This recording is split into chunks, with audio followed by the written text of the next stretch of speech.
Federal investigators are digging through the wreckage after a fiery train derailment, hoping to find a cause. Hi, everyone. Thanks for joining us this afternoon. I'm Lisa Badeau. Crews have begun the lengthy process of cleaning up the crash site of an oil train derailment that happened yesterday morning near the small town of Heimdall, which is about 80 miles southeast of Minot in Wells County. Take a look at this exclusive video of the crash site showing the extent of damage from the derailment. You can see the fire is now out, but crews were still pouring water on some tankers throughout the night to cool them down. Crews are also monitoring a possible oil contamination in some nearby wetlands and working to repair the tracks. BNSF crews are in the process of evaluating what happened to prevent future accidents. We have a very robust track inspection program. We spend a lot of money on our infrastructure. We believe all incidents should be prevented, and we'll work very hard to understand what happened here to work to prevent that moving forward.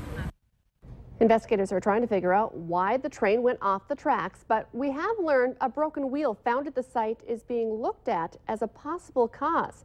At first, a BNSF spokesman would not confirm or deny the wheel is to blame for the crash, nor would they confirm or deny it came from the derailment.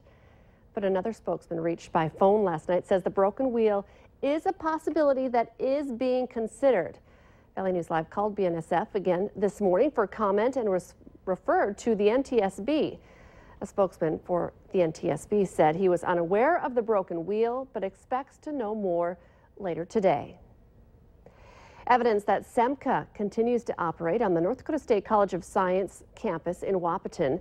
A Breckenridge man is facing several charges for selling drugs to a SEMCA informant.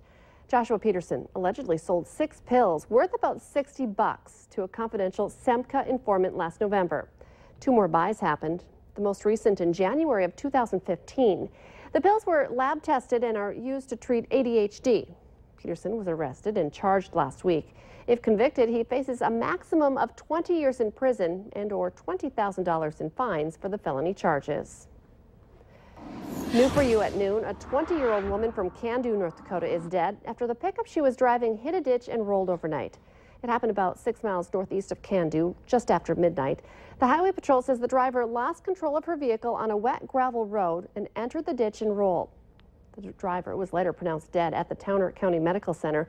3 other passengers in the vehicle were treated for minor injuries.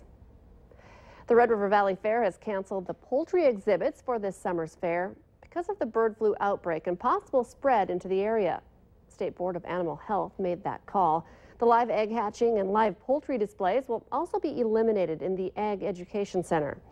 This isn't the first year the Red River Valley Fair has had to eliminate a live animal display. Last year, PED virus spread through the swine industry and affected newborn piglets. The fair chose not to have newborn swine in order to protect the animals. Well, it's kind of been on and off with sprinkles today. Started off pretty wet. A few sprinkles just moved through the Fargo area, but you can see it's already starting to lighten up again. Let's check in with meteorologist Robert Hahn to see what we can expect as our Thursday goes on. Yeah, as we head through the rest of the day, we'll see a mix of clouds and sunshine, maybe a few more sprinkles and some rain showers out there. We're also going to see some colder air that's already making its way into our western counties that will filter its way across the region as we head through the rest of the afternoon. Right now, those winds out of the northwest in Devil's Lake and Jamestown, and much cooler there as the front has made its way on through.